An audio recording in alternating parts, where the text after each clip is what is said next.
నమస్కారం, నా పేరు దివ్య. వార్తల్లో ముందుగా ముఖ్యాంశాలు.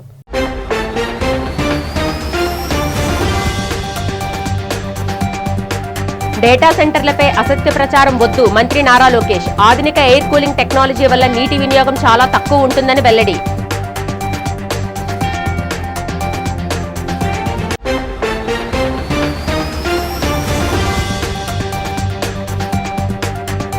తిరుమల శ్రీవారిని దర్శించుకున్న మాజీ ఎంపీ విజయసాయిరెడ్డి నూతన పార్టీ ఏర్పాటు చేస్తున్నట్లు ప్రకటన.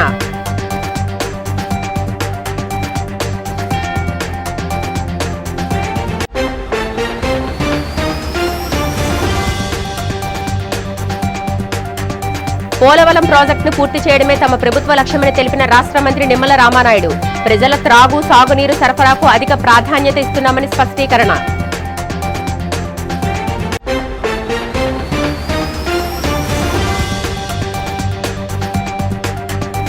రాయగడ డివిజన్లో పనిచేస్తున్న ఉద్యోగులను తక్షణమే వాల్తేరు డివిజన్కు తీసుకురావాలని డిమాండ్ చేసిన loco running association divisional secretary Bholenath. ఇచ్చిన హామీలు నిలుపుకోకపోతే తీవ్ర పరిణామాలు తప్పవని హెచ్చరిక. డేటా సెంటర్లపై వస్తున్న అపోహలకు అసెంబ్లీ సాక్షిగా మంత్రి నారా లోకేష్ గట్టి కౌంటర్ ఇచ్చారు.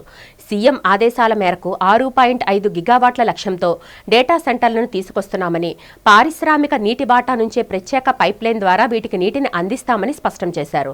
ఆధునిక ఎయిర్ కూలింగ్ టెక్నాలజీ వల్ల నీటి వినియోగం గణనీయంగా తగ్గుతుందని, నగర ప్రజల నీటి అవసరాలకు ఎలాంటి ఇబ్బంది ఉండదని హామీ ఇచ్చారు. ఈ డేటా సెంటర్లు 70% గ్రీన్ ఎనర్జీనే వాడాలని కఠిన నిబంధనలు పెట్టామని, రాష్ట్రంలోని విద్యుత్ ఛార్జీలు పెంచే ప్రసక్తి లేదని తేల్చి చెప్పారు. గూగుల్ రాకతో ఇతర గ్లోబల్ ఐటీ సంస్థలు కూడా ఏపీ వైపు చూపిస్తున్నాయని, విశాఖతో పాటు రాయలసీమలోని అనుబంధ పరిశ్రమలు ఏర్పాటై యువతకు పెద్ద ఎత్తున ఉద్యోగాలు లభిస్తాయని వెల్లడించారు. విశాఖను గ్లోబల్ ఏఏ హబ్గా తీర్చిదిద్దడమే తమ లక్ష్యమని పేర్కొంటూ డేటా సెంటర్లపై జరిగే దుష్ప్రచారాన్ని నమ్మవద్దని లోకేష్ విజ్ఞప్తి చేశారు. చాలా ఫాస్ట్ గా ర్యాపిడ్ గా ఎమర్జ్ అవుతున్నాయి, కొత్త టెక్నాలజీలు వస్తున్నాయి. వాటర్ వినియోగం కూడా తగ్గించుకుంటున్నారు, ఎనర్జీ అవసరాలు కూడా కంప్యూటర్ తగ్గించే టెక్నాలజీ రోజు వస్తుంది అధ్యక్ష. అది నంబర్ 1. నంబర్ 2, పోలవరం నుంచి వస్తున్న నీరు ప్రత్యేకంగా విశాఖపట్నానికి డెడికేటెడ్ ఎలక్ట్రిసిటీ. సిటీకి కావాల్సిన అవసరం అంటే ప్రజలకి కావాల్సిన అవసరాలు, అర్బన్ అవసరాలు 1, ఇండస్ట్రీకి కావాల్సిన అవసరాలు 2, 3వది రైతులకు కావాల్సిన అవసరాలు చాలా క్లియర్గా స్పష్టంగా దాంట్లో పొందుపరచడం జరుగుతుంది. ఇండస్ట్రీకి ఇస్తున్న నీరు నుంచే డేటా సెంటర్ నీరు మేము తీసుకుంటాం జరుగుతుంది. అది 2వది. 3వది ఇప్పుడే చెప్పినట్లు కూలింగ్ టెక్నాలజీ కూడా మారుతుంది, అడ్వాన్స్ టెక్నాలజీస్ వస్తున్నాయి. దానివల్ల పర్ యూనిట్ వాటర్కి, కూలింగ్కి మెరుగైన టెక్నాలజీ వల్ల అవసరాలు కూడా తగ్గుతున్నాయి. 4వది వచ్చేయగల అధ్యక్ష. దయచేసి గౌరవ సభ్యులు అందరం గమనించాల్సిన విషయం ఏంటంటే, సిటీకి కావాల్సిన నీరు మొత్తం పోలవరం ద్వారా మేము అందిస్తున్నాం. That is NDA government commitment, అంటే ఎలాంటి సందేహం లేదు. విశాఖ ఎయిర్పోర్టు భోగాపురం తరలిపోయిన నేపథ్యంలో అక్కడ పనిచేస్తున్న ప్రైవేట్ సిబ్బందికి ప్రత్యామ్నాయ ఉపాధి కల్పించాలని భీమిలి ఎమ్మెల్యే గంటా శ్రీనివాసరావు అసెంబ్లీ వేదికగా ప్రభుత్వాన్ని కోరారు. ఎన్నో ఏళ్లుగా విశాఖ ప్రజలతో పెనవేసుకున్న ఎయిర్పోర్టు బంధం ఈ నెల 16తో తెగిపోవడం పట్ల ఆయన ఆవేదన వ్యక్తం చేశారు. విశాఖ ఎయిర్పోర్టులోని రెస్టారెంట్లు, కేటరింగ్, క్లీనింగ్ తదితర విభాగాల్లో పనిచేస్తున్న సుమారు 1450 మంది ప్రైవేటు ఉద్యోగులు, అలాగే 65 టాక్సీలపై ఆధారపడిన మరో 100 మంది తమ జీవన ఉపాధిని కోల్పోయారని ఆయన సభ దృష్టికి తెచ్చారు. ఏళ్ల తరబడి సేవలు అందించిన ఈ సిబ్బందికి ప్రత్యామ్నాయ మార్గాలు చూపి ఆదుకోవాలని ఆయన విజ్ఞప్తి చేశారు. భోగాపురం ఎయిర్పోర్ట్కి వెళ్ళిన తర్వాత పాత ఎయిర్పోర్ట్లో దాదాపు 1470 మంది అక్కడ గ్రౌండ్ స్టాఫ్ కానీ, ఈ క్యాటరింగ్ కానీ, గార్డెనింగ్ కానీ, లేకపోతే హౌస్ కీపింగ్ కానీ, అవుట్ సోర్సింగ్ కానీ, లేకపోతే పైన ఉన్న హోటల్స్, షాప్స్లో ఉన్న వర్కర్స్ వీళ్ళు కానీ, మొత్తం వీళ్ళందరూ కూడా చూస్తే ఒక దాదాపు 1470 మంది వాళ్ళు ఉన్నారు అధ్యక్ష. వాళ్ళతో పాటు ట్యాక్సీ అసోసియేషన్ ఉంటుంది అధ్యక్ష. అది నేను ఎంపీగా ఉన్నప్పుడు స్వర్గీయ అరవనాయుడు గారు అందరికి కలిపి సివిల్ ఏవియేషన్ మినిస్టర్ గారి దగ్గరికి వెళ్ళి వాళ్ళకి అక్కడ ట్యాక్సీ అసోసియేషన్ కూడా పెట్టడం జరిగింది. అది ఒక 100 మంది దాకా వాళ్ళు ఉన్నారు అధ్యక్ష.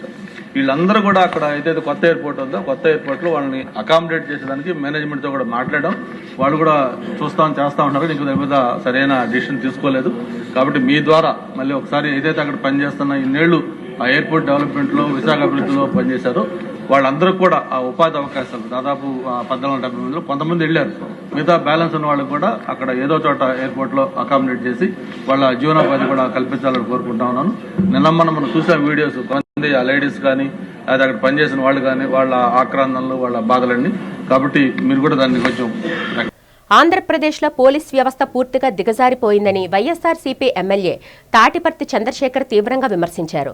తాడేపల్లిలోని వైఎస్ఆర్సీపీ కేంద్ర కార్యాలయంలో ఏర్పాటు చేసిన విలేకరుల సమావేశంలో ఆయన మాట్లాడారు. రాష్ట్రంలో పోలీసులే అక్రమాలకు పాల్పడుతున్నారని, గంజాయి సరఫరాదారులతో కలిసి వ్యాపారం చేస్తున్నారని ఆరోపించారు. రాష్ట్ర వ్యాప్తంగా గంజాయి రవాణా విచ్చలవిడిగా జరుగుతున్నా హోంమంత్రి ప్రభుత్వం ఏమాత్రం స్పందించడం లేదని మండిపడ్డారు. ప్రభుత్వ అన్యాయాలను, వైఫల్యాలను ప్రశ్నించే వారిపై అక్రమ కేసులు పెడుతున్నారని దుయ్యబట్టారు. డిఎస్సీ అక్రమాలు, వినుకొండ హత్య, పవన్ కళ్యాణ్ పార్టీ నేతల అరాచకాలు, రాష్ట్రంలో శాంతి భద్రతల క్షీణతకు కూటమి ప్రభుత్వమే బాధ్యత వహించాలని చంద్రశేఖర్ డిమాండ్ చేశారు. ఈ డ్రోన్లు లేవు, కట్టడి చేసేటటువంటి వ్యవస్థలు పనిచేయట్లేదని చెప్పటానికి ప్రకాశం జిల్లాలో, మా జిల్లాలో జరిగినటువంటి ఈ సంఘటనే ప్రత్యక్ష ఉదాహరణ. ఉక్కు పాదంతో తొక్కేస్తామంట. ఎక్కడికి పోయింది తల్లి? ఉక్కు పాదాలు తుక్కు పాదాలు అయిపోయాయా? ఏమైపోయాయి? ఈ రాష్ట్రంలో పాత సామెత చెప్పినట్టుగా శతకోటి దరిద్రాలకి అనంతకోటి ఉపాయాలు ఉంటాయి అన్నట్టుగా వీళ్ళ దరిద్రానికి ఒకే ఒక్క ఉపాయం. బియ్యానికి పిడుగుకి ఒకే మంత్రం. ఇక్కడ జగనన్నని ద్వేషించడం, జగనన్న మీదకి నెట్టేయటం, వైఎస్ఆర్ కాంగ్రెస్ పార్టీకి ఆపాదించటం, నెపం నెట్టేయడం. ఇంకా ఏందో హోంమంత్రి గారు బయటికి రాలా, ప్రెస్ మీట్ పెట్టి మళ్ళీ ఇది కూడా మళ్ళీ వైఎస్ఆర్ కాంగ్రెస్ పార్టీకి సంబంధించినటువంటి పోలీసులే వాళ్ళని చెబుతారేమోనని ఆశించా. మరి ప్రిపేర్ అవుతుందేమో, ఏం చెప్పాలో, ఎలా లింక్ అయ్యాలో, ఎలా వైఎస్ఆర్ కాంగ్రెస్ పార్టీని నిందించాలో ఆవిడ లింక్ చేసుకోవడానికి ప్రయత్నం చేస్తున్నట్టుగా ఉంది. లేకపోతే ఈ అద్దంకి ఘటన మీద, ఈ జరిగినటువంటి ఘటన మీద స్పందించటానికి ఎందుకు మరి వెనకడుగు వేసిందో పాపం ఆవిడకున్నంత కట్టడి, అంటే ఆ వ్యవస్థలో ఉన్నటువంటి పోలీసు వారే ఈ పని చేస్తే ఏం చేస్తే చెప్పుకోలేదు కదా, బయటికి రాలేనటువంటి పరిస్థితి. విజయవాడ సుందరయ్య నగర్ సిపిఎం సీనియర్ నాయకులు పొనుగోటి వెంకటేశ్వరరావు ప్రథమ వర్ధంతి సభ ఆయన స్వగృహం వద్ద ఘనంగా జరిగింది. ఈ కార్యక్రమానికి సిపిఎం సెంట్రల్ సిటీ కార్యదర్శి బి రమణారావు అధ్యక్షత వహించారు. ముందుగా వెంకటేశ్వరరావు చిత్రపటానికి సిపిఎం రాష్ట్ర కార్యదర్శి వర్గ సభ్యులు సిహెచ్ బాబురావు, పార్టీ నాయకులు, కార్యకర్తలు పూలమాలలు వేసి శ్రద్ధాంజలి ఘటించారు.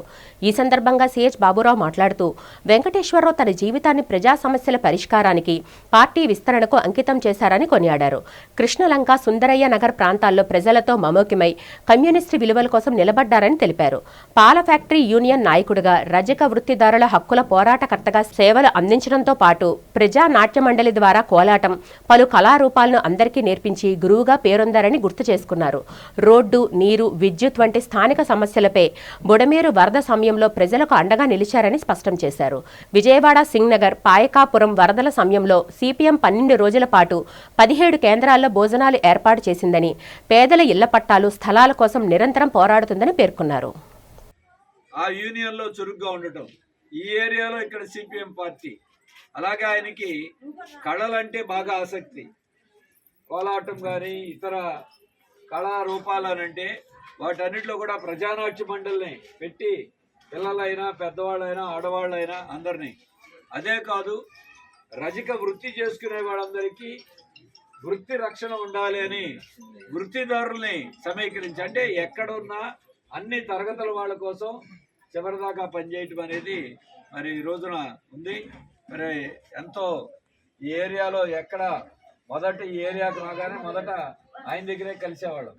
అది రోడ్డు అయినా, లైట్ అయినా, నీళ్ళైనా, ప్రజలకి ఏ ఇబ్బంది వచ్చినా, ఏ కష్ట నష్టాలు వచ్చినా చూస్తున్నాం.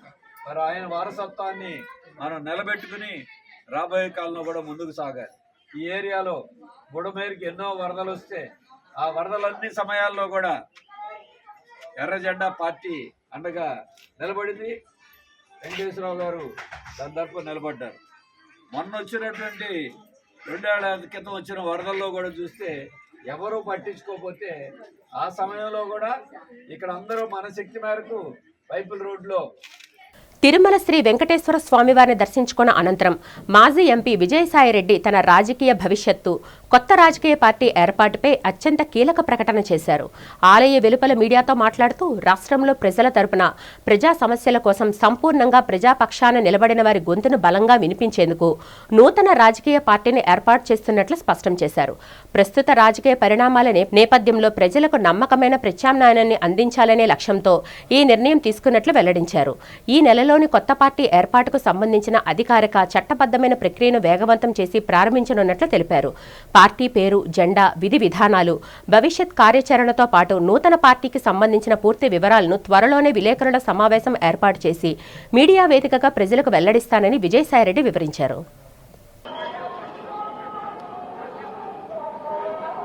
అటు పార్లమెంటుకు కానీ అసెంబ్లీలకు కానీ తీసుకెళ్లేటటువంటి ఒక మంచి సదుద్దేశంతో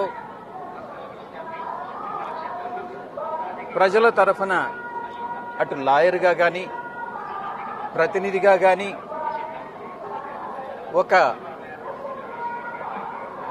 రాజకీయ పార్టీని స్థాపించి ఒక రాజకీయానికి, సరికొత్త రాజకీయానికి ఆంధ్ర రాష్ట్రంలో శ్రీకారం చుట్టాలన్నటువంటి ఉద్దేశంతో దేవదేవులైనటువంటి శ్రీ వెంకటేశ్వర స్వామిని దర్శించుకుని ప్రార్థించడం జరిగింది. అదేవిధంగా రాష్ట్రంలో కానీ దేశంలో కానీ వర్షాభావం లేకుండా, ఎల్నినో ప్రభావం లేకుండా రైతులందరూ కూడా సుభిక్షంగా ఉండాలనని, ఆహార కొరత, ఫుడ్ సెక్యూరిటీ ప్రాబ్లం అన్నటువంటిది లేకుండా ఉండాలనని కలియుగ దేవుడైనటువంటి వెంకటేశ్వర స్వామిని ప్రార్థించడం జరిగింది. ఇక్కడ రాజకీయాలకు తావులేదు కాబట్టి శాసనసభలో ఏలేరు జలాశయం, ఎల్లసిరి కెనాల్ ఆయకట్టుకు నీటి సరఫరాపై సభ్యులు అడిగిన ప్రశ్నలకు జలవనరుల శాఖ మంత్రి నిమ్మల రామానాయుడు సమాధానమిచ్చారు. CM Chandrababu, deputy CM Pawan Kalyan సూచనలతో క్షేత్రస్థాయిలో సమస్యలను పరిశీలించామని తెలిపారు. గతంలో చంద్రబాబు చేపట్టిన పురుషోత్తమపట్నం లిఫ్ట్ స్కీమ్ వల్లే నేడు సూపర్ ఎల్నినో పరిస్థితుల్లో 53,000 ఎకరాల పుష్కర, 1.48 లక్షల ఎకరాల ఏలేరు ఆయకట్టుకు సాగు, త్రాగునీరు అందించగలుగుతున్నామని పేర్కొన్నారు. గత ప్రభుత్వం పోలవరం ఎడమ కాలువ పనులను నిర్లక్ష్యం చేయగా కూటమి ప్రభుత్వం 2 ఏళ్లలో 1,800 కోట్లతో పంప, తాండవ, ఏలేరు నదుల అనుసంధానం సహా 11 హైవే క్రాసింగ్ వంతెనల పనులను పూర్తి చేసిందని స్పష్టం చేశారు. ప్రస్తుతం ఏలేరు ఆయకట్టు అవసరాల కోసం 950 క్యూసెక్కులు చెప్పిన ఇప్పటి వరకు 2.6 టీఎంసీల నీటిని పంపిణీ చేశామని వివరించారు. గతంలో అక్రమ ఇసుక తవ్వకాల వల్ల గ్రావిటీ నీటి సరఫరా దెబ్బతిందని, O&M పనులకు నిధులు ఇవ్వలేదని విమర్శించారు. కూటమి ప్రభుత్వం ఇప్పటికే 548 పనులకు గాను 25 కోట్లు విడుదల చేసిందని, O&M పనుల కోసం మరో 15.84 కోట్లతో ప్రతిపాదనలు సిద్ధం చేసినట్లు మంత్రి వెల్లడించారు. గోదావరి వరద జలాలు వృధాగా సముద్రంలోకి పోతూ ఉన్నాయి. పోలవరం ప్రాజెక్టు పూర్తయ్యేంత లోపుగా ఈ ప్రాంతానికి సాగునీరు, త్రాగునీరు ఇవ్వాలనేటువంటి ఆలోచనతో ఆ రోజు పురుషోత్తమపట్నం చంద్రబాబు నాయుడు గారు నిర్మాణం చేయడం ద్వారా ఆ రోజు నుంచి ఈ రోజు వరకు, అందులో కూడా ప్రత్యేకించి సూపర్ ఎల్నినో ఉన్నటువంటి సమయంలో కూడా ఈరోజు ఏలేరు రిజర్వాయర్కి సంబంధించి ఒక్క చుక్క నీరు కూడా లోకల్ క్యాచ్మెంట్లో రాకపోయినప్పటికీ కూడా ఈవేళ పురుషోత్తమపట్నం లిఫ్ట్ ద్వారా గోదావరి జలాలు తరలించుకుని ఈవేళ ఆ 53,000 ఆయకట్టు, ఏలేరు రిజర్వాయర్ ఆయకట్టు, అదేవిధంగా 1,48,000 పుష్కర ఆయకట్టుకి ఈవేళ సాగు, త్రాగునీరు అందుతుంది అంటే అది గౌరవ ముఖ్యమంత్రి చంద్రబాబు నాయుడు గారు ఆ రోజు ముందు చూపుతో ఆ యొక్క లిఫ్ట్ని ఏర్పాటు చేసినటువంటి పరిస్థితి అధ్యక్ష.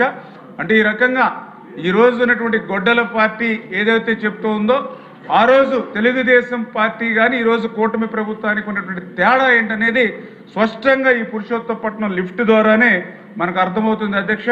విశాఖ బాలయ్య శాస్త్రి లేఅవుట్ వద్ద కృష్ణ మందిర్ సమీపంలో భావన రైస్ కంపెనీ తన 223వ నూతన శాఖను అత్యంత వైభవంగా ప్రారంభించింది. ఈ నూతన బ్రాంచ్ను సంస్థ చైర్మన్ జమ్మలమూడి సుధీర్ లాంఛనంగా ప్రారంభించి మొదటి విక్రయాన్ని జరిపారు. అనంతరం ఏర్పాటు చేసిన మీడియా సమావేశంలో ఆయన మాట్లాడారు.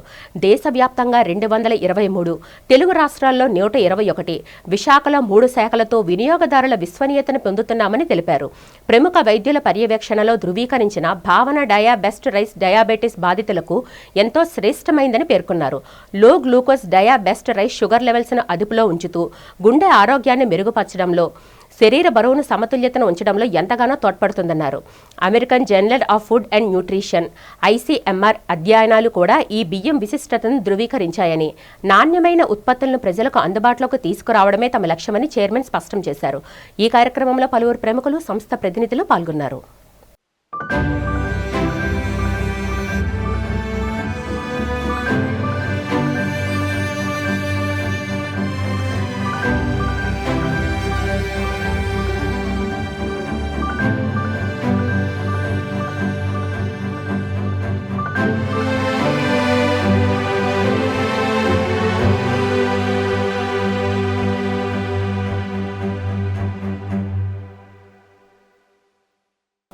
ఏపీలో, తెలంగాణలో, కర్ణాటకలో, తమిళనాడులో కూడా మనకి బ్రాంచెస్ ఉన్నాయి.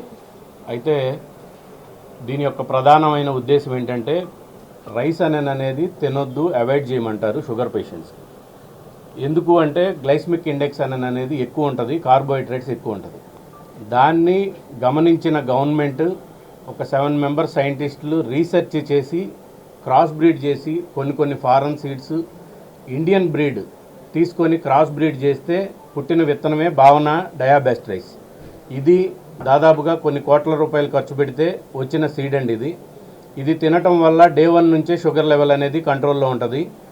వాళ్ళ ఆర్గాన్స్ ఏది డ్యామేజ్ అవ్వదు, వాళ్ళ లైఫ్ స్పాన్ పెరుగుతుందని చెప్పని ICMR, Indian council medical research ఒకటి, Indian institute of rice research, American nutrition general, అమెరికాలో అయితే దీని గురించి ఆర్టికల్స్ రాశారు. ఈ రైస్ గురించి ఇది డయాబెటిక్ వాళ్ళకి చాలా మంచి ప్రోడక్ట్ అని చెప్పనని, వాళ్ళైతే దీన్ని పౌడర్ తీసుకొని దాని ద్వారాగా వీట్ బ్రెడ్ తయారు చేస్తున్నారు. ఇది తెలుగు రాష్ట్రాల్లో పుట్టడం తెలుగువాడిగా గర్వకారణం. అయితే ఇది తినంగానే ఖచ్చితంగా డే 1 నుంచి షుగర్ లెవెల్ అనేది కంట్రోల్లో ఉంటుంది. ప్రతి షుగర్ పేషెంట్, వైజాగ్లో ఉన్న షుగర్ పేషెంట్స్ అందరూ కూడా వినియోగించుకోవాలని. మధురవాడ కొల్లి కాంప్లెక్స్లో ఆథరైజ్డ్ రైల్వే టికెట్ కౌంటర్ ప్రారంభమైంది. కౌంటర్ను కోఆప్షన్ మెంబర్ కొప్పల ప్రభావతి, కొప్పల రమేష్లు ప్రారంభించారు. ఈ సందర్భంగా నిర్వాహకులు చిక్కాల సత్యనారాయణ మాట్లాడుతూ, వేగంగా అభివృద్ధి చెందుతున్న మధురవాడ ప్రాంతంలో రైల్వే రిజర్వేషన్ సౌకర్యం అందుబాటులోకి రావడం ఆనందంగా ఉందన్నారు. మధురవాడతో పాటు పరిసర ప్రాంతాల ప్రజలకు ఈ టికెట్ కౌంటర్ ఎంతో ఉపయోగకరంగా ఉంటుందని తెలిపారు. రైల్వే టికెట్ల కోసం నగరానికి వెళ్లాల్సిన అవసరం లేకుండానే స్థానికంగా రిజర్వేషన్ సౌకర్యం పొందవచ్చునన్నారు. ఈ కార్యక్రమంలో టికెట్ కౌంటర్ సిబ్బంది, స్థానిక ప్రజలు, పలువురు నేతలు పాల్గొన్నారు. ఈ రోజున మధురవాడ కొల్లి కాంప్లెక్స్ నందు మరి పద్మోదయ ట్రావెల్స్ ప్రారంభించడం జరిగింది. మరి చిక్కా సత్యనారాయణ గారు దీని ప్రొపరేటర్. అయితే ఈ పద్మోదయ ట్రావెల్స్ అనేది గాజువాకలో స్టార్ట్ అయింది 1990లో.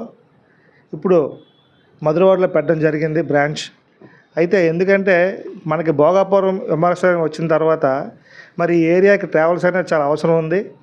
మరి ట్రావెల్ ఆఫీస్ అనేది ఇక్కడ పెడితే అందరికీ ఉపయోగకరంగా ఉంటుందని చెప్పి ఇక్కడ బ్రాంచ్ పెట్టడం జరిగింది చిక్కా సత్యనారాయణ గారు. అందువల్ల ఈ భోగాపురం ఎయిర్పోర్ట్కి దగ్గర ఉండడం, మరి ఈ 1990లో స్థాపించిన ఈ సంస్థ ఎంతవరకు కూడా గాజువాకలో ప్రజల మన్ననలు పొందింది. ఎటువంటి ఇబ్బంది లేకుండా అందరికీ కూడా ట్రావెల్స్లో చాలా చక్కగా మరి విదేశాలకు అన్నీ కూడా టూర్ ప్యాకేజ్ చేస్తూ చాలా మంచి పేరు తెచ్చుకుంది. అదేవిధంగా ఈరోజు మధురవాడలో కూడా బ్రాంచ్ ఓపెన్ చేశారు కాబట్టి ప్రజలందరూ కూడా మరి దీన్ని సద్వినియోగం చేసుకోవాలి. ఈ యొక్క ఆఫీస్ని డెవలప్ చేయాలని మనస్ఫూర్తిగా కోరుకుంటున్నాను. నా పేరు చిక్కా సత్యనారాయణ, పద్మోదయ ట్రావెల్స్ యజమాని. మేము గాజువాకలో 1990లో ఈ సంస్థను స్థాపించడం జరిగింది. అప్పటి నుంచి కూడా రైల్వే పరంగా ఆథరైజ్డ్ కలిగి ఉండి గాజువాక, శ్రీహరిపురం, ఇప్పుడు ఈ మధురవాడలో కూడా పెట్టడం జరిగింది. ఈ చుట్టుపక్కల అంటే రైల్వే స్టేషన్లో రైల్వే టికెట్ కావాలి అని అనుకుంటే రైల్వే స్టేషన్ వరకు వెళ్ళవలసి ఉంది. కానీ ఇక్కడ ఇది పెట్టడం వల్ల ఈ చుట్టుపక్కల వాళ్ళందరూ కూడా అందుబాటులో ఉంటుందని చెప్పి తెలియజేస్తూ, ఇక భోగాపురం ఎయిర్పోర్ట్ రావడం వల్ల మనందరికీ తెలిసిందే ఇక్కడ ట్రావెల్ అవసరం ఎంత ఉందన్నది. ఇంకోటి ఏంటంటే ఈ చుట్టుపక్కల ఎక్కడా కూడా ఆథరైజ్డ్ ట్రావెల్ ఏజెన్సీ లేదు. దాని అవసరం కూడా ఉందని చెప్పి మేము ఇక్కడ మధురవాడలో ఈ కొల్లి కాంప్లెక్స్లో ఏర్పాటు చేయడం కాబట్టి ఈ చుట్టుపక్కల అందరూ కూడా ఈ సౌకర్యాన్ని వినియోగించుకుని టూర్స్ అంటే మీకు సింగపూరు, మలేషియా, థాయిలాండ్ ఈ ఏరియాలతో పాటుగా లోకల్ టూర్స్ కూడా మేము ఏర్పాటు చేయడం జరిగింది. ఇవన్నీ కూడా ఇక్కడున్న ప్రయాణికులందరూ ఉపయోగించుకోవాలని చెప్పి ఈ సందర్భంగా తెలియజేస్తున్నాను. Thank you very much. 300 bone marrow ట్రాన్స్ప్లాంట్లు పూర్తి చేసిన తొలి ఆసుపత్రిగా రాష్ట్రంలో నిలిచిందని Mahatma Gandhi cancer hospital and research institute managing director doctor Muralikrishna తెలిపారు. అధునాతన ఆధునిక వైద్య పరికరాలను వినియోగిస్తూ అనుభవజ్ఞులైన వైద్యులతో క్యాన్సర్ రోగులకు సేవలు అందిస్తున్నామని చెప్పారు. ఆసుపత్రిలో జరిగిన మీడియా సమావేశంలో ఆయన మాట్లాడారు. బ్రోన్ మ్యారో ట్రాన్స్ప్లాంట్ ద్వారా leukaemia, lymphoma, thalassaemia, multiple myeloma తదితర వ్యాధులకు వైద్య సేవలు అందిస్తున్నామని చెప్పారు. Chief medical oncologist, haemato oncologist, BMT physician doctor Balastalin Chowdary మాట్లాడారు. 300 ట్రాన్స్ప్లాంట్ల అనుభవంతో సంక్లిష్ట రక్త సంబంధిత వ్యాధులకు సమగ్ర ప్రణాళిక, బహుళ విభాగాల సమన్వయంతో చికిత్స అందించే మా సామర్థ్యం మరింత బలోపేతమైందన్నారు. Senior clinical haematologist, haemato oncologist, BMT physician doctor Chandrasekhar Bendi మాట్లాడుతూ ట్రాన్స్ప్లాంట్కు ముందు రోగి సమగ్ర పరిశీలన నుంచి ట్రాన్స్ప్లాంట్ అనంతర సంరక్షణ వరకు అందిస్తున్న సమగ్ర సేవల్లో మా అనుభవానికి ఈ మైలురాయి నిదర్శనమని పేర్కొన్నారు. మీడియా సమావేశంలో పలువురు వైద్య నిపుణులు పాల్గొన్నారు. అతి సంక్లిష్టమైన ట్రీట్మెంట్ విధానం ఏదైతే బ్లడ్ క్యాన్సర్స్కి, కొన్ని బ్లడ్ క్యాన్సర్స్ కాని వాటికి అంటే హిమటోలాజికల్ కండిషన్స్కి, కొన్ని జన్యుపరమైన ప్రాబ్లమ్స్ ఉన్న కండిషన్స్కి బోన్ మ్యారో ట్రాన్స్ప్లాంట్ అంటే రక్త మూలకణ మార్పిడి చికిత్స అనేది ఏదైతే ఉందో అది చాలా కాలం ఇక్కడ అందుబాటులో లేకపోవటం వల్ల చాలామంది పేషెంట్స్ హైదరాబాద్, వెల్లూరు, చెన్నై అలా వెళ్ళాల్సి వచ్చేది. కాస్ట్తో పాటు ట్రీట్మెంట్ 1 year అలా ఉంటుంది కదా. కాబట్టి చాలామంది పేషెంట్స్ కాస్ట్ గురించే కాకుండా ఆ బ్రెడ్ విన్నర్ కూడా జాబ్ లేకుండా అక్కడ ఉండిపోవటం వల్ల, లేకపోతే కాంప్లికేషన్స్ వస్తే వెళ్ళలేకపోవటం వల్ల చాలామంది పేషెంట్స్, పిల్లలు చనిపోతుండేవారు. ఆ రోజుల్లో ఆ దురదృష్టవశాత్తు అది గవర్నమెంట్ స్కీమ్లో కూడా ఉండకపోవటం వల్ల ఎవరు అక్కడ పెట్టకపోవడం జరిగింది. ఇది ఖర్చుతో కూడుకున్న విషయం కాబట్టి ఎవరు ధైర్యించలేకపోయినా కూడా మేము 2017లో బోన్ మ్యారో ట్రాన్స్ప్లాంట్ ఫెసిలిటీ అనేది ప్రత్యేకంగా, ఎందుకంటే బోన్ మ్యారో ట్రాన్స్ప్లాంట్ చేసినప్పుడు ఇన్ఫెక్షన్స్ రావడానికి వాటికి ఎక్కువ ఛాన్సెస్ ఉంటాయి కాబట్టి రెగ్యులర్ హాస్పిటల్ కాకుండా స్పెషల్గా దానికంటూ ఒక సెపరేట్ యూనిట్ అనేది పెడితే తప్ప మనము పేషెంట్స్ని కాంప్లికేషన్స్లో అవాయిడ్ చేయలేకపోతాం. కాబట్టి అలాంటి ఫెసిలిటీ ఒకటి అరిలోవాలో హెల్త్ సిటీలో ఒక హాస్పిటల్లో మనం బోన్ మ్యారో ట్రాన్స్ప్లాంట్ యూనిట్ పెట్టడం జరిగింది. రాయగడ రైల్వే డివిజన్లో పనిచేస్తున్న ఉద్యోగులందరినీ తక్షణమే వాల్తేరు డివిజన్కు బదిలీ చేయాలని Bharat loco running staff association Waltair divisional secretary A Bholenath demand చేశారు. అసోసియేషన్ ఆధ్వర్యంలో డిఆర్ఎం కార్యాలయం ఆవరణలో ధర్నా జరిగింది. ఈ ధర్నాలో పెద్ద ఎత్తున రైల్వే రన్నింగ్ స్టాఫ్ పాల్గొని తమ నిరసన వ్యక్తం చేశారు. తమ సమస్యలను పరిష్కరించాలంటూ ఆందోళనకారులు పెద్ద పెట్టున నినాదాలు చేశారు. ఈ సందర్భంగా running staff association divisional secretary A Bholenath మాట్లాడుతూ ఎన్నో మార్లు సమస్యలను రైల్వే యాజమాన్యం దృష్టికి తీసుకువెళ్లామని చెప్పారు. అయినప్పటికీ సమస్యలు పరిష్కరించకుండా జాప్యం చేయడంపై తీవ్ర ఆగ్రహం వ్యక్తం చేశారు. విశాఖ కేంద్రంగా జోన్ ఏర్పాటు కాకముందు వాల్తేరు డివిజన్లో పనిచేస్తున్న ఉద్యోగులను రాయగడ డివిజన్కు పంపించారని గుర్తు చేశారు. తిరిగి వాల్తేరు డివిజన్కు తిరిగి తీసుకొస్తామని హామీ ఇచ్చిన అధికారులు ఆ ప్రతిపాదనను ఇప్పటివరకు అమలు చేయకపోవడంపై మండిపడ్డారు. తక్షణమే రైల్వే అధికారులు డివిజన్లో పనిచేస్తున్న ఉద్యోగులందరినీ వాల్తేరు డివిజన్కు బదిలీ చేయకుంటే తీవ్ర పరిణామాలు తప్పవని హెచ్చరించారు. రన్నింగ్ స్టాఫ్ ఎదుర్కొంటున్న సమస్యలను పరిష్కరించాలని రైల్వే యాజమాన్యాన్ని భోలేనాథ్ డిమాండ్ చేశారు. ఈ ధర్నాలో loco running staff association Waltair division నేతలు, రన్నింగ్ స్టాఫ్ ఉద్యోగులు పాల్గొన్నారు.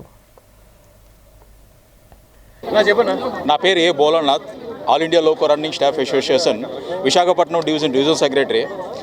ఈరోజు సౌత్ కోస్ట్ రైల్వే ఏర్పడిన తర్వాత వాల్టేరు డివిజన్ రాయగడ విశాఖపట్నం డివిజన్గా ఏర్పడిన తర్వాత ఇండియన్ రైల్వేస్లో ఎక్కడ కూడా బైఫర్కేషన్ జరిగినప్పుడు సీనియారిటీకి సంబంధించి కానీ, ట్రాన్స్ఫర్స్కి సంబంధించి కానీ, ప్రమోషన్ సంబంధించి కానీ, పిల్లల చదువులు, అలాగే ఓల్డేజ్ పేరెంట్స్ ఇవన్నీ కూడా పరిగణలో తీసుకొని ఒక డిపిఆర్ అనేది తయారవుతుంది. ఎందుకు అంటే వర్కర్స్ ఎవరైతే అవుట్ స్టేషన్లో స్టక్ అయిపోయి ఉండిపోయారో వాళ్ళకి ఎటువంటి ఇబ్బంది కలగకుండా రైల్వేలో వర్క్ కూడా సేఫ్గా జరగాలి అన్న ఒక ఉద్దేశంతో వాళ్ళకి ఒక క్లియర్ కట్గా జేపీఓ అనేది చేయాల్సి ఉంటుంది. జేపీఓ చేయడానికి డిపిఆర్లో చాలా క్లియర్గా స్పష్టంగా మనకి ఇచ్చారు. ఇక్కడ ఎప్పుడైతే రాయగడ డివిజన్లో స్టక్ అయిపోయి ఉండిపోయారో పేరెంట్ డివిజన్కి తేడానికి ఎలాగా ఆప్షన్స్ అడగాలి, ఆప్షన్స్ తర్వాత జేపీఓ తయారు చేయాలి. జేపీఓ ఏంటంటే మనకి సీనియారిటీని ప్రమోషన్స్ని ట్రాన్స్ఫర్స్ని పరిగణనలో తీసుకొని జేపీఓ చేయాలి. జేపీఓ ప్రాబ్లం ఏంటంటే మన డిపిఆర్లో చెప్పినప్పటికీ కూడా south coast railway south central railway మధ్యన జేపీఓ జరిగింది, south coast railway east Coast railway మధ్యన ఇప్పటి వరకు జేపీఓ జరగకపోవడానికి కారణం ఏంటో మాకు అర్థం కావట్లేదు. Rayagada division Visakhapatnam division DRL మధ్యన ఇద్దరి మధ్యన జేపీఓ జరగాల్సి ఉన్నది, కానీ జరగలేదు. పీపీఏల ద్వారా ఇండస్ట్రీలు, కమర్షియల్ షాపింగ్ కాంప్లెక్స్లు రెవెన్యూబుల్ ఎనర్జీపై ముందుకు వెళితే మేలు జరుగుతుందని వక్తలు అభిప్రాయపడ్డారు. నగరంలో ఏపీ ఛాంబర్ ఆఫ్ కామర్స్ హాల్లో Shriyan international business advisory company, AP chamber of కామర్స్లు సంయుక్తంగా రెన్యూబుల్ ఎనర్జీపై సదస్సు నిర్వహించారు. ఈ సందర్భంగా పలువురు మాట్లాడుతూ గ్రూప్ క్యాపిటివ్ ప్రొసీజర్లో ఇండస్ట్రియల్కు కమర్షియల్ పవర్ను సస్టైన్ మూడ్లో పవర్ను అందించాలని అన్నారు. ఏపీ ఛాంబర్ ఆఫ్ కామర్స్తో కలిసి ఒక సమావేశం ఏర్పాటు చేశామని తెలిపారు. గ్రూప్ క్యాపిటివ్ ద్వారా రెవెన్యూబుల్ పవర్ను ఉపయోగించడం వల్ల రేట్లు మారకుండా ఉంటాయని, అన్ని రకాల ప్రయోజనాలు ఇండస్ట్రీస్కు, కమర్షియల్ షాపింగ్ సెంటర్లకు మేలు జరుగుతుందని తెలిపారు. మేము Shriyan international business advisory company నుంచి వచ్చాము.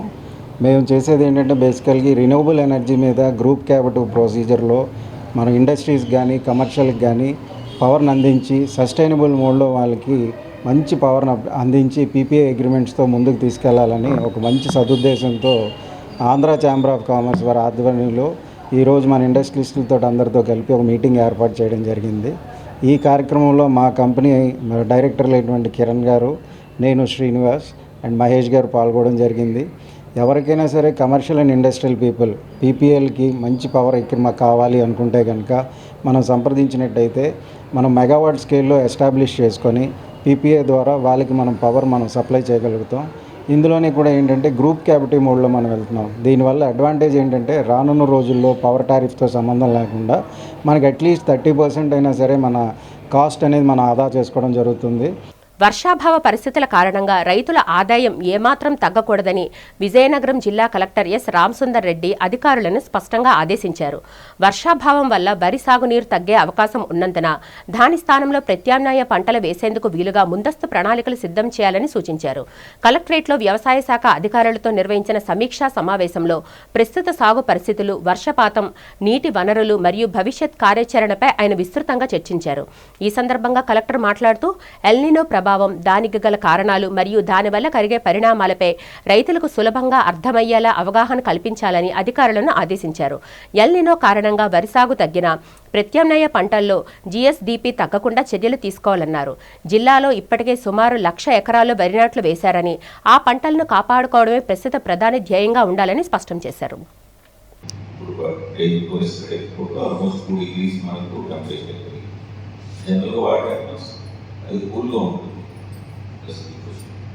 So the circle of the flow of water, the warm current towards positive వెళ్తుంది and cool current reverse direction లో రావాలి. సో ఇక్కడ ఏమవుతుందంటే అక్కడ టెంపరేచర్ పెరిగేప్పటికీ so water at the top layers of the sea వచ్చేసి బాగా వేడిపోతాయి. సో అక్కడ ఏమవుతుంది, అక్కడ ఎన్విరాన్మెంట్ మొత్తం కూడా it will be less denser అయిపోయేప్పటికీ ఏమవుతుంది, it is pulling the clouds from the Australian and Asian moisture ని ఏషియన్ అండ్ ఆస్ట్రేలియన్ రీజన్స్ నుంచి పుల్ చేస్తుంది. జనరల్ మనకి south west monsoon has resilience develop use to act as resilient factor act చేస్తూ మనల్ని అంత impact ఉండేది కాదు. But that was the situation when 1 degree increase ఉన్నప్పుడు. Now 2 degrees increase ఉన్నప్పుడు no one predicted ఏం జరుగుతుందని ప్రిడిక్ట్ చేయలేదు. But there will be massive impact even on India అని చెప్పి చెప్పారు 3 months back. అనకాపల్లి జిల్లా దేవరాపల్లి మండలం గిరిసింగి గ్రామంలో సుమారు 12 అడుగుల పొడవున్న భారీ గిరినాగు ప్రత్యక్షమై తీవ్ర కలకలం రేపింది.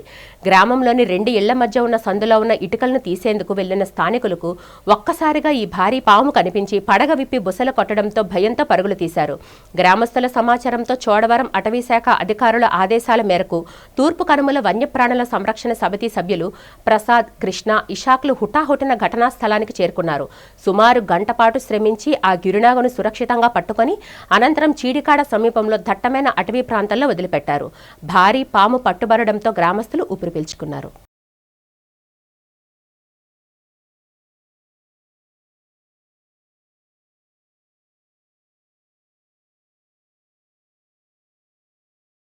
వార్తలు ముగించే ముందు ముఖ్యాంశాలు మరొకసారి చూద్దాం.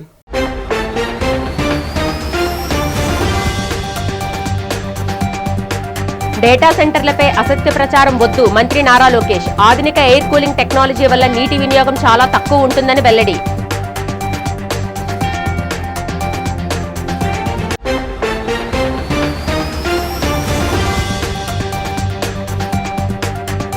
తిరుమల శ్రీవారిని దర్శించుకున్న మాజీ ఎంపీ విజయసాయిరెడ్డి. నూతన పార్టీ ఏర్పాటు చేస్తున్నట్లు ప్రకటన.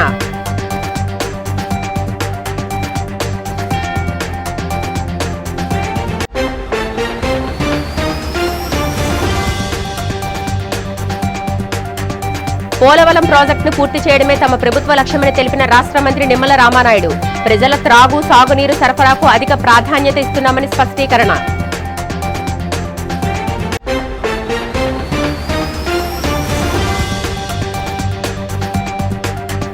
రాయగడ డివిజన్లో పనిచేస్తున్న ఉద్యోగులను తక్షణమే వాల్తేరు డివిజన్కు తీసుకురావాలని డిమాండ్ చేసిన loco running association divisional secretary Bholenath. ఇచ్చిన హామీలు నిలుపుకోకపోతే తీవ్ర పరిణామాలు తప్పవని హెచ్చరిక. ఈ వార్తలు ఇంతటితో సమాప్తం. నమస్కారం.